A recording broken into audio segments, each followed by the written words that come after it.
Hello दोस्तों, कैसे हैं आप सब लोग। आशा करता हूं मैं आप सब बहुत अच्छे होंगे और उतनी अच्छी आपकी पढ़ाई भी चल रही होगी। अक्सर जब हम लोग भी तैयारी कर रहे थे और जब हमने तैयारी करवाना शुरू किया तो इस सवाल सामने आता रहता है कि हम पुरानी एनसीईआरटी पढ़ें या नई एनसीईआरटी पढ़ें।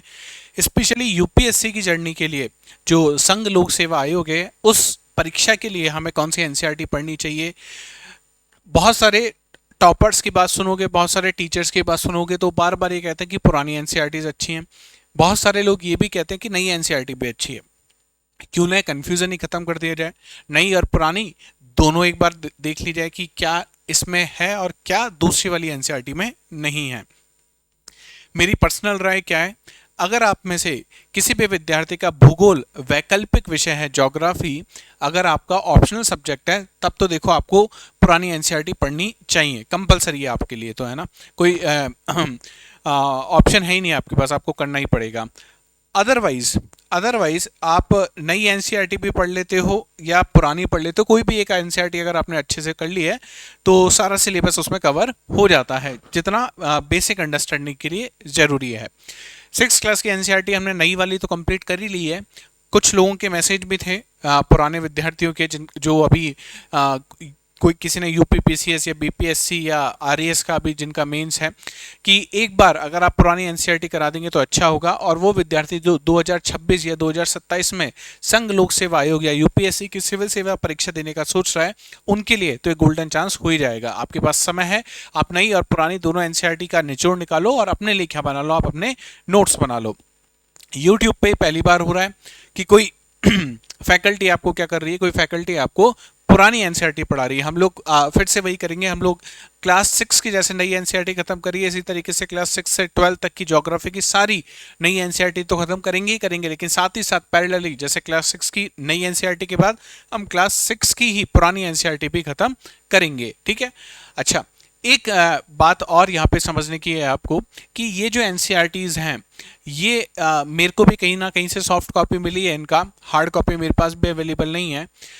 बहुत पुरानी है तो उसमें क्या हो रखा है, बहुत सारे मार्किंग उसमें हो रखी है, तो वो डायरेक्टली अपलोड करने लायक स्थिति में नहीं है। तो ये किसी ग्रुप से मैंने डाउनलोड की है। इसका जो फॉन्ट है उसमें क्लियरिटी हो सकता है कैमरे में आपको उतनी अच्छी नहीं आ पाए, ये मैं पहले से डिस्क्लेमर दे रहा हूं। तो कोशिश कीजिएगा कि जो पीडीएफ क्लास 6 क्लास की पीडीएफ पुरानी वाली जो एनसीईआरटी की, इसकी टेलीग्राम ग्रुप पे पीडीएफ भेज दी गई है, मैं एक बार और उसे भेज दूंगा, ठीक है। वो एनसीईआरटी आप अपने सामने खोल के रखिएगा, और या तो आप अपने लैपटॉप में, अपने टैबलेट में, अपने मोबाइल फ़ोन में वो एनसीईआरटी खोल के रख सकते हैं, या अगर प्रिंट आउट निकलवा सकते हैं तो बहुत अच्छी बात है। प्रिंट आउट रहने दीजिए, पैसा लगता है ना, और विद्यार्थी के पास पैसे की कितनी कमी होती है मैं समझ सकता हूँ, क्योंकि मैं तो विद्यार्थी रहा भी और आज भी विद्यार्थी ही हूँ। तो कोशिश कीजिएगा, लेकिन ये आपके सामने होनी चाहिए ना एनसीईआरटी। तो करते हैं शुरू मेरे यानी मुकुल भारद्वाज के साथ। क्लास 6 की हम लोग ज्योग्राफी की जो एनसीईआरटी है वो शुरू करने जा रहे हैं, ठीक है। एनसीईआरटी क्लास 6 ज्योग्राफी कैसी दिखती है एनसीईआरटी। ये है वो एनसीईआरटी, देश और उनके निवासी और कक्षा 6 के लिए भूगोल की पाठ्य पुस्तक है। इस किताब की कुछ अच्छी बातें वो मैं आपको बताऊंगा इसके इंडेक्स के साथ। देखो, अगर इसके इंडेक्स की बात की जाए, इसकी पाठ सूची की अगर अपन बात करें तो आप पाओगे इसके कुछ खंड है आपके पास, खंड 1, खंड 2 और खंड 3, खंड 4, खंड 5, 5 मेजर यूनिट्स हैं हमारे पास। अच्छा, पार्ट 1 जो है ये डील करेगा हमारे ग्रह पृथ्वी के साथ, अर्थ के साथ। तो आप पाओगे इसमें से बहुत सारी चीजें आपने पढ़ी हुई हैं क्लास 6 की, जो हमने एनसीईआरटी नई वाली की है उसमें बहुत सारी चीजें यहीं से कॉपी पेस्ट किया हुआ है, तो ये बहुत इजी आपको लगेगा। खंड 2, खंड 3, खंड 4 और खंड 5। खंड 2 का अगर आप नाम देखोगे तो इसका नाम दिखेगा होगा आपको, ये है अफ्रीका। ये क्या है, अफ्रीका महाद्वीप की यहाँ पे बात हो रही है। दूसरे खंड 3 की अगर अपन बात करें तो ये आपको बात हो रही है यहाँ पे दक्षिण अमेरिका, साउथ अमेरिका की यहाँ पे हम लोग बात कर रहे हैं। तीसरा जो चौथा यूनिट है इसमें बात हो रही है ऑस्ट्रेलिया की। किसकी बात हो रही है, ऑस्ट्रेलिया, ऑस्ट्रेलिया की हम लोग बात कर रहे हैं यहाँ पे। और लास्ट जो हम बात कर रहे हैं, बात कर रहे हैं अंटार्कटिका की। किसकी बात करेंगे, अंटार्कटिका की।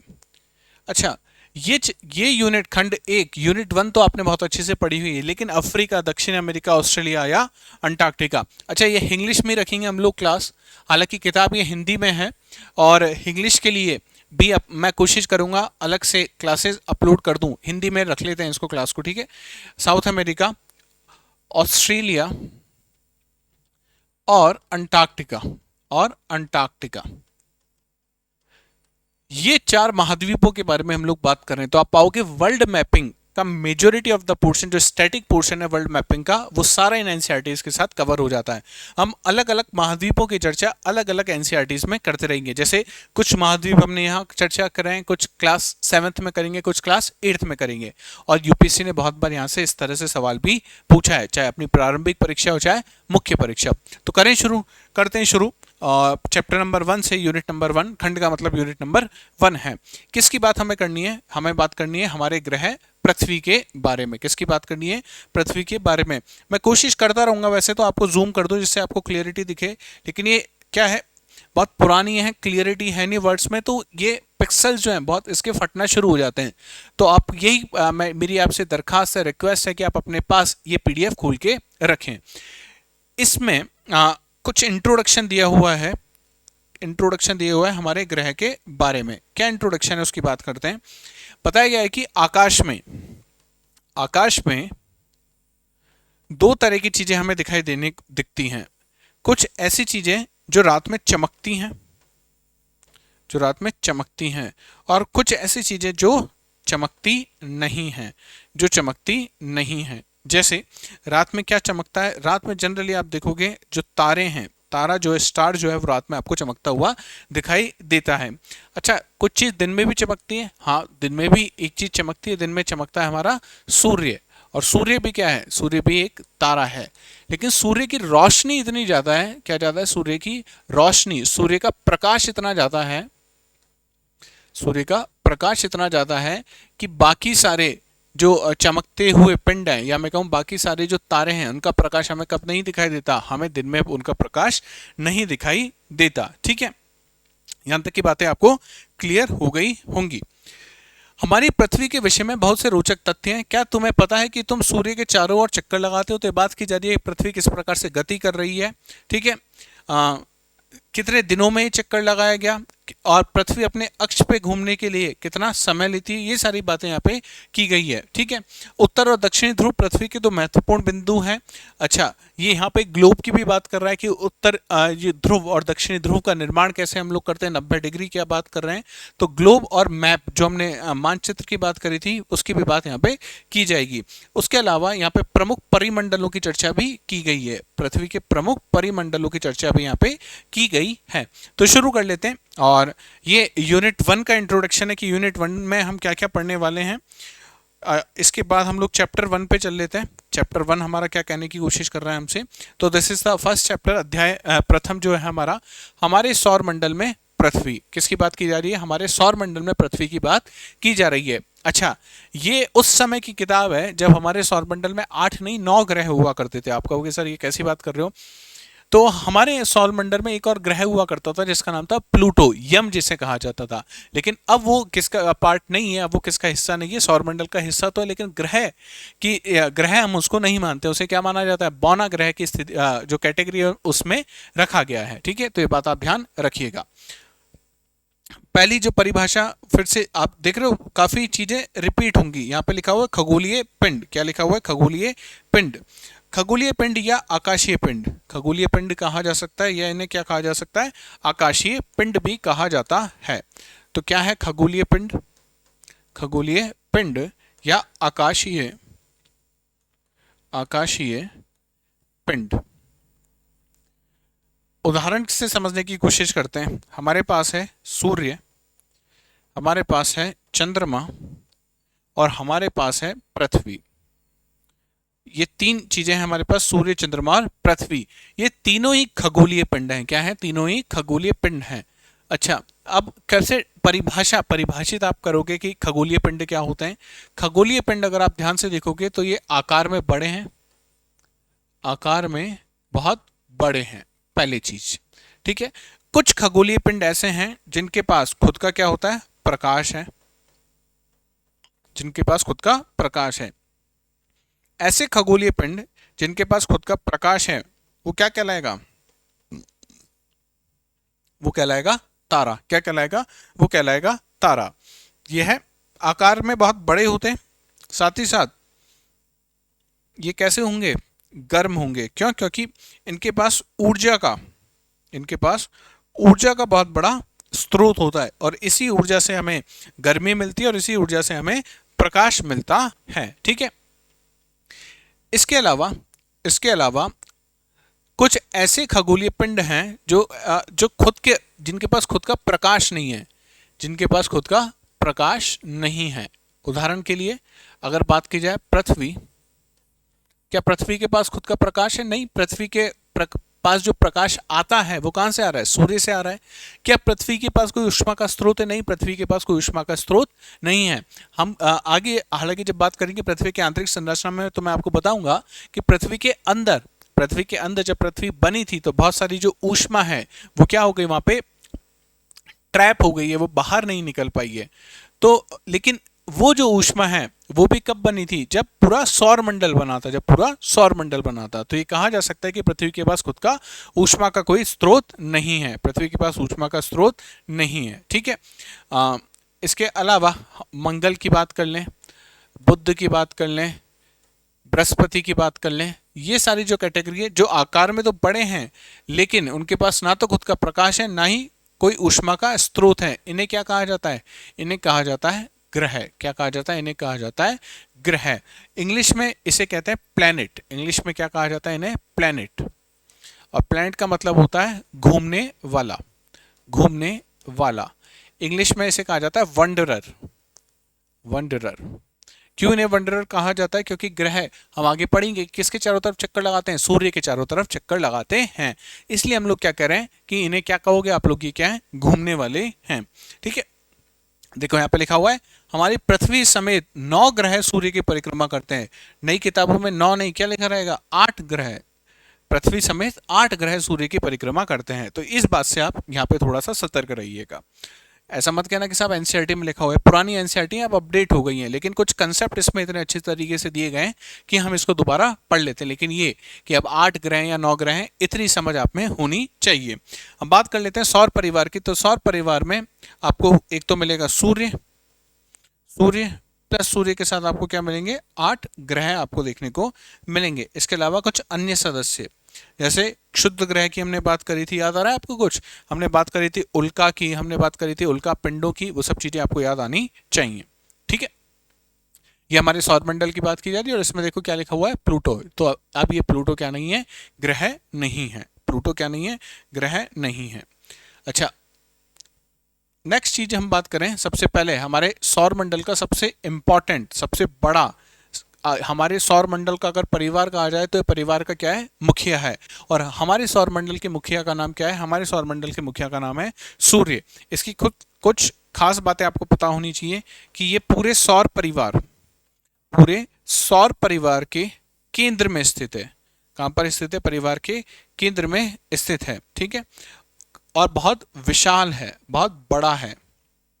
ठीक है। ये पूरे सौरमंडल में अकेला ऊष्मा और प्रकाश का स्रोत है। पूरे सौरमंडल की अगर अपन बात करें, किसकी? पूरे सौरमंडल में ऊष्मा और प्रकाश किससे मिलता है? हमें सूर्य से मिलता है। अगर ये नहीं होता तो पृथ्वी बिल्कुल ठंडी और निर्जीव हो जाएगी। क्या हो जाएगी? निर्जीव हो जाएगी। सूर्य और पृथ्वी के बीच में अगर आप दूरी मापोगे तो ये आपको देखने को मिलेगी औसतन 15 करोड़ किलोमीटर। कितना है? 15 करोड़ किलोमीटर। और जो प्रकाश है, प्रकाश सूर्य से निकल रहा है और प्रकाश कहां पहुंच रहा है? पृथ्वी तक पहुंच रहा है। यह है आपका सूर्य और यह है आपकी पृथ्वी। तो सूर्य से जब प्रकाश निकालता है पृथ्वी तक तो प्रकाश की जो गति है वो कितनी होती है? वो होती है 3 लाख किलोमीटर पर सेकंड। और हमारे पास स्पीड भी है, हमारे पास डिस्टेंस भी है। तो क्या हम टाइम निकाल सकते हैं? क्या हम समय निकाल सकते हैं? तो क्या फॉर्मूला क्या होता है? अगर आपको याद है तो फॉर्मूला होता है गति बराबर दूरी बटा समय। हमारे पास क्या नहीं है, हमारे पास समय निकालना है हमें, तो समय बराबर क्या हो जाएगा, समय बराबर हो जाएगा दूरी बटा गति। अच्छा, हमारे पास दूरी कितनी है, दूरी तो है 150 करोड़। करोड़ के लिए कितने जीरो आएंगे,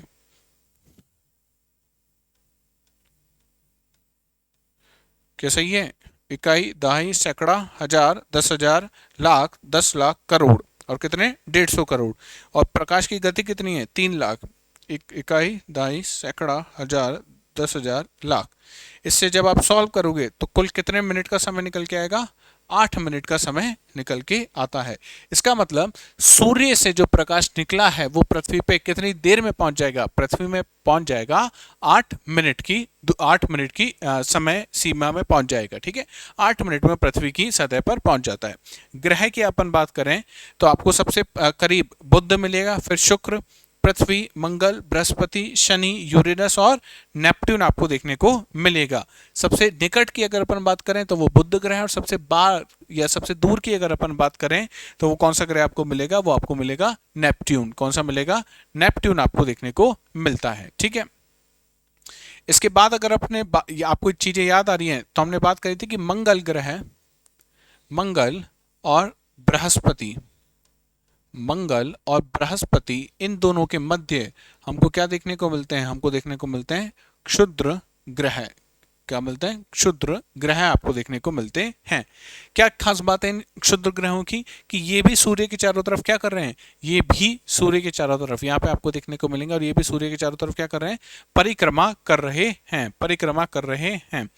ये कैसे बने होंगे, तो शायद यहाँ पे एक कोई बड़ा सा ग्रह रहा होगा, उसका क्या हो गया, विस्फोट हो गया होगा, और उस विस्फोट के बाद आपको क्या मिली है, ये कुछ पिंड मिले, ये कुछ चट्टानें, ये कुछ रॉक्स मिले, जिन्हें हम किस नाम से जान रहे हैं, क्षुद्र ग्रह के नाम से जान रहे हैं। ठीक है, ये पता होनी चाहिए। इसके अलावा जो इंपॉर्टेंट बात है वो है कक्षा क्या होती है, कक्षा क्या होती है। कक्षा या ऑर्बिट किस चीज को कहा जाता है, कक्षा या ऑर्बिट वो चीज है, वो रास्ता है जिस पे चल के ग्रह सूर्य के चारों तरफ क्या करते हैं, परिक्रमा लगाते हैं। सूर्य के चारों तरफ परिक्रमा ग्रह जिस रास्ते पे चल करते हैं, उसे हम क्या कहेंगे, उसे हम उस ग्रह की कक्षा या उस ग्रह का, उस प्लेनेट का क्या कह देंगे, ऑर्बिट कह देंगे। क्या कह देंगे, ऑर्बिट। सबसे छोटा ऑर्बिट अगर अपन बात करें जो सूर्य के सबसे पास है, तो बुध जो ग्रह है, इसका जो ऑर्बिट है, इसकी जो कक्षा है वो सबसे छोटी है।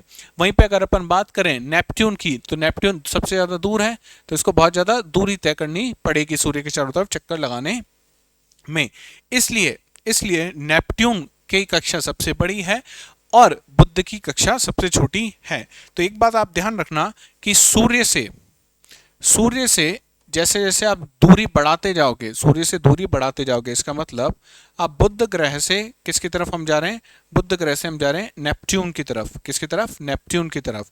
तो बुध ग्रह की जो कक्षा है, बुध ग्रह का जो ऑर्बिट है, वो आपको सबसे छोटा मिलेगा। वहीं पे नेपट्टून के ऑर्बिट की अगर अपन बात करें तो ये सबसे बड़ा मिलेगा।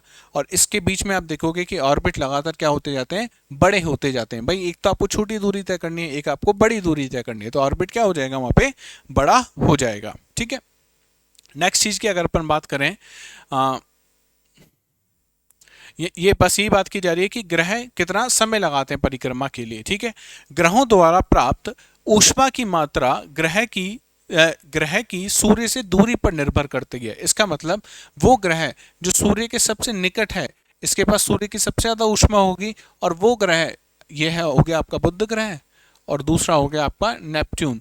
तो नेपट्टून के पास गर्मी सबसे कम होगी, ऊष्मा सबसे कम पहुंचेगी, जबकि बुध के पास सबसे ज्यादा ऊष्मा पहुंचती है। ठीक है, बुध सूर्य के सबसे निकट है, इसलिए उसे सूर्य की सबसे अधिक गर्मी मिलती है। जबकि सूर्य से सबसे अधिक कौन सा है, दूर, नेपट्टून सबसे ज्यादा दूर है। ठीक है, और नेपट्टून अगर सबसे ज्यादा दूर है तो उसे सौर जो ऊष्मा है, सूर्य की जो ऊष्मा है, सबसे कम प्राप्त होगी। ठीक है, नेक्स्ट, यदि सूर्य की ऊष्मा केवल 10% बढ़ या घट जाए तो पृथ्वी का अधिकांश भाग एक गर्म मरुस्थल या बर्फीले ठंडे रेगिस्तान में तब्दील हो जाएगा। कितना परसेंट बढ़ाना है? केवल 10% कम करना है। अगर कम कर दिया तो सब क्या हो जाएगा? सब आप देखोगे कि बहुत सारा हिस्सा पृथ्वी का किस में तब्दील हो गया है? जो बर्फ के जो रेगिस्तान है उसमें तब्दील हो गया। अब बर्फ का रेगिस्तान या मरुस्थल क्या होता है? जहाँ पे केवल बर्फ होगी, कोई वेजिटेशन, कोई वनस्पति वहाँ पे नहीं होगी। ये बात पे आप यहीं याद रखिएगा जब भी हम बात करते हैं रेगिस्तान की या जब भी हम बात करते हैं मरुस्थल की। तो रेगिस्तान या मरुस्थल वो हिस्से होते हैं जहाँ पे हम कभी ऐसा नहीं कहते कि तापमान बहुत ज्यादा होगा। वहां पे वनस्पति कैसी होती है? शून्य के बराबर होती है। जीरो फाइट्स हमको वहां पे देखने को मिलते हैं। तो वनस्पति के आधार पे हम या वर्षा के आधार पे हम किसको बताते हैं, एक्सप्लेन करते हैं, डिस्क्राइब करते हैं? मरुस्थल या रेगिस्तान को। ठीक है, नेक्स्ट आगे चलते हैं। पृथ्वी हमारा ग्रह, सूर्य से अगर दूरी देखी जाए तो पृथ्वी कौन से नंबर पे मिलेगा? पृथ्वी आपको तीसरे नंबर पे देखने को मिलेगा। और अगर आकार पूछ लिया जाए कि भाई आकार में कौन से नंबर का ग्रह है, तो आकार में पृथ्वी है 5वें नंबर का ग्रह है। ठीक है, अच्छा, पृथ्वी की अगर आकृति पूछ ली जाए, पृथ्वी की अगर आकृति आपसे पूछ ली जाए तो वो क्या है? वो है भूआब। क्या है? भूआब। इसको जियोइड से आप याद रखिएगा। क्या है? जियोइड से आप याद रखिएगा। जियोइड क्या होता है? पृथ्वी अपने ध्रुवों से कैसी है? चपटी है। वहीं पे अगर अपन बात करें, पृथ्वी अपने भूमध्य से कैसी है? उभरी हुई है। कैसी है? उभरी हुई है। पृथ्वी को नीला ग्रह भी कहा जाता है। पृथ्वी को कौन सा ग्रह कहा जाता है? नीला ग्रह। क्यों कहेंगे? क्योंकि करीब 71% जो हिस्सा है पूरे पृथ्वी का किससे गिरा हुआ है? जल से, पानी से वो गिरा हुआ है। तो जब भी आप आकाश से देखोगे पानी को कैसा मिलेगा? नीला आपको देखने को मिलता है। तो इसलिए पृथ्वी को कौन सा ग्रह भी कहा जाता है? नीला ग्रह भी कहा जाता है। ठीक है, नेक्स्ट अगर अपन बात करें, वो बात अब कहानी करनी है उपग्रहों की। सूर्य की कहानी हो गई, सूर्य के चारों तरफ जो चक्कर लगाते हैं उनकी भी कहानी हो चुकी है। तो सूर्य के चारों तरफ किसने चक्कर लगाया? सूर्य के चारों तरफ चक्कर लगाया ग्रहों ने। किसने चक्कर लगाया? ये मान लेते हैं ये सूर्य है, ये सूर्य है। एक सेकंड, अब अच्छा सूर्य बनाते हैं हम लोग। ये सूर्य है। सूर्य के चारों तरफ चक्कर कौन लगा रहा था? सूर्य के चारों तरफ चक्कर लगा रही थी हमारी पृथ्वी। तो सूर्य के चारों तरफ ये चक्कर लगाती हुई हमारी पृथ्वी। कौन है? हमारी पृथ्वी, धरती माँ है ना। अच्छा, एक और चीज ध्यान रखना, जब जो खगोलीय पिंड किसी तारे के चारों तरफ चक्कर लगाते हैं उनको हमने क्या बोला था?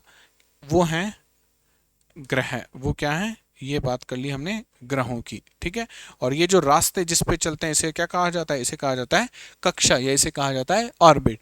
अच्छा, कुछ ऐसे खगोलीय पिंड भी होते हैं जो इस ग्रह के चारों तरफ चक्कर लगा रहे हैं। किसके चारों तरफ चक्कर लगा रहे हैं? इस ग्रह के चारों तरफ चक्कर लगा रहे हैं। जो खगोलीय पिंड ग्रह के चारों तरफ चक्कर लगाते हैं उसे आप क्या कहोगे? उन्हें कहा जाता है, वो है उपग्रह। तो ये आपको क्या देखने को मिल रहा है? ग्रह के चारों तरफ चक्कर लगा रहे हैं। तो ये जो खगोलीय पिंड है इसे आप क्या नाम दे दोगे? इसे कह दोगे उपग्रह। क्या कह दोगे? उपग्रह। क्या पृथ्वी के पास कोई उपग्रह है? ये हमारी प्यारी पृथ्वी के पास बिल्कुल उपग्रह है। पृथ्वी के पास एक प्राकृतिक उपग्रह, और इस प्राकृतिक उपग्रह का नाम क्या है? इस प्राकृतिक उपग्रह का नाम है चंद्रमा।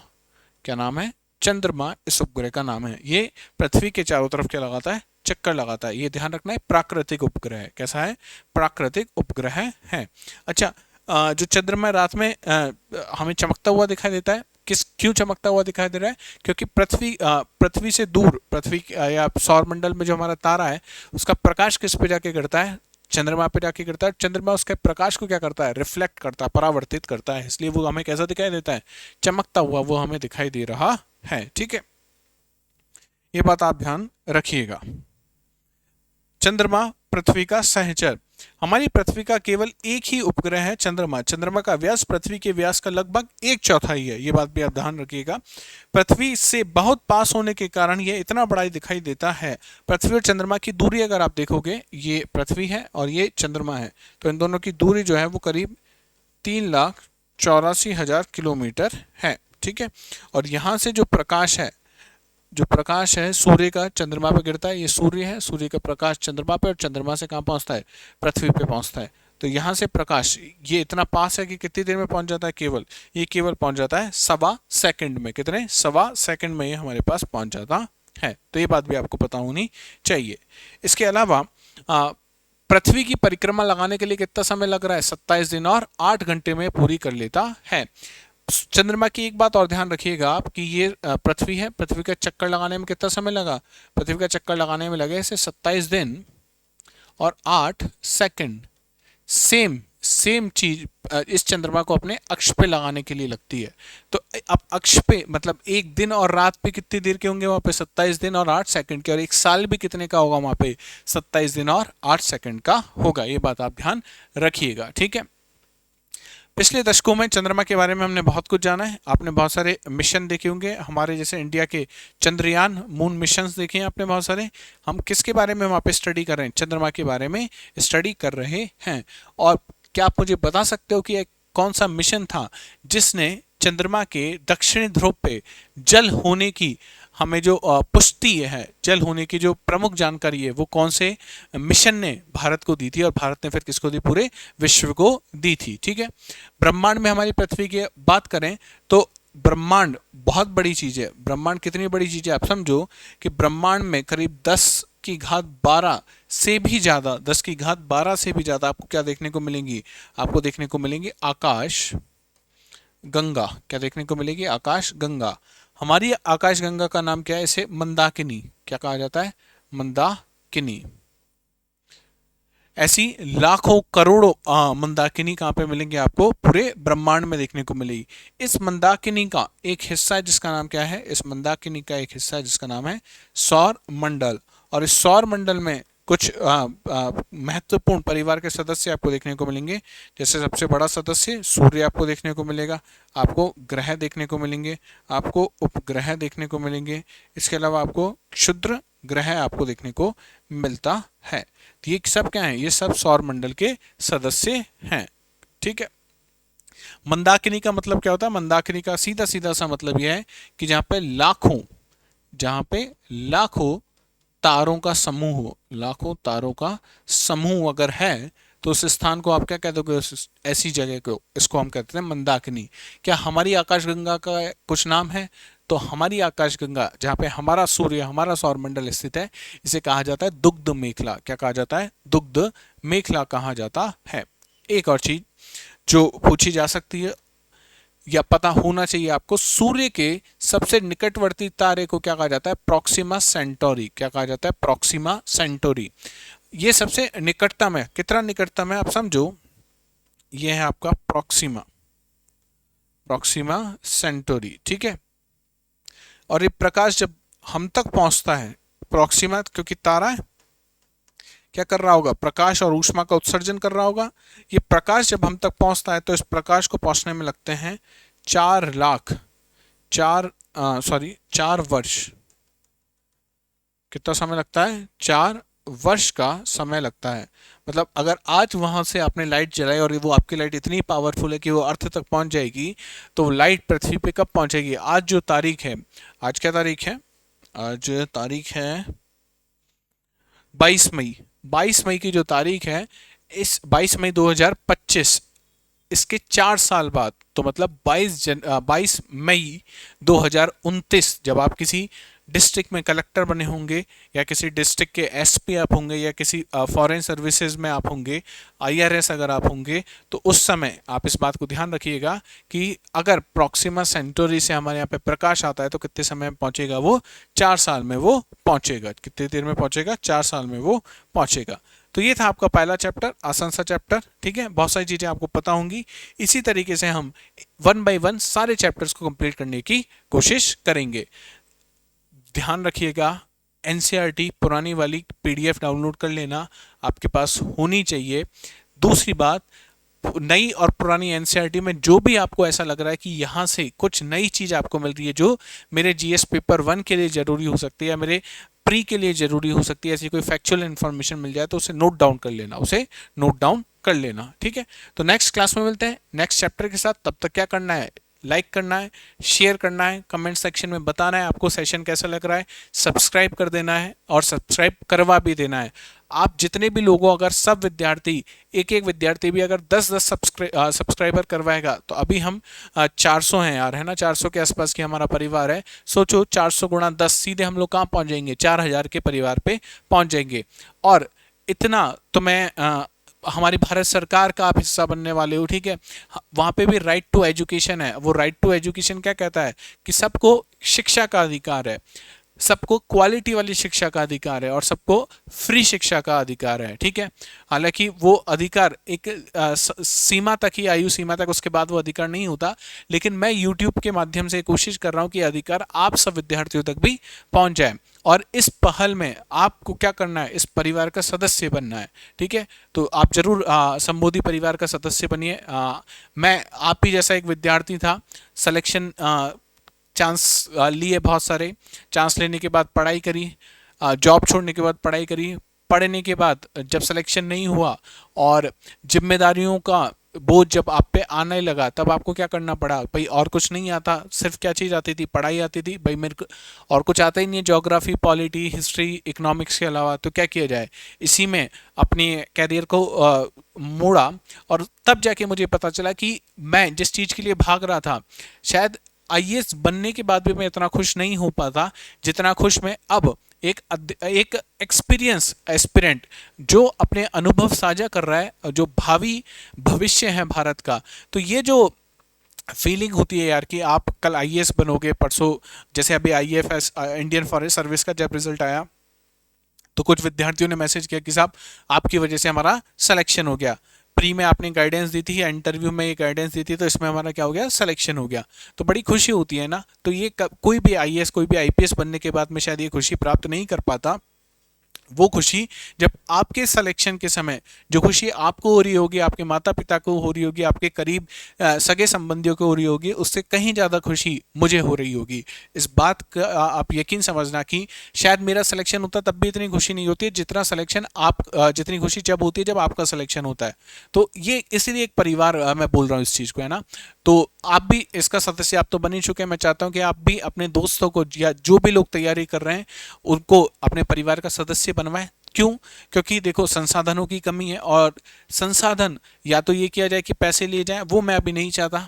तो अगर आप सब्सक्राइबर बढ़ा दोगे, कुछ कुछ आप ऐसा लगने लगेगा कि हाँ यार सोर्स ऑफ इनकम बन रहा है, तो क्या किया जाता है, एक टीम बनाई जा सकती है। कुछ एक कंटेंट राइटर हो सकता है अपने पास, एक टेस्ट सीरीज अपन लोग बना सकते हैं। वो सारी चीज़ें मैंने प्लान की हैं, लेकिन उसके लिए मुझे क्या चाहिए, आपका सपोर्ट चाहिए। और मैं बिल्कुल जानता हूं कि आप मेरा सपोर्ट भरपूर करेंगे। तो मिलते हैं नेक्स्ट क्लास में। तक तक आपको क्या करना है, like, share, subscribe, comment section में बताना है। अपना ध्यान रखना है, चीज़ों को रिवाइज करते रहना है। जय हिंद, जय भारत।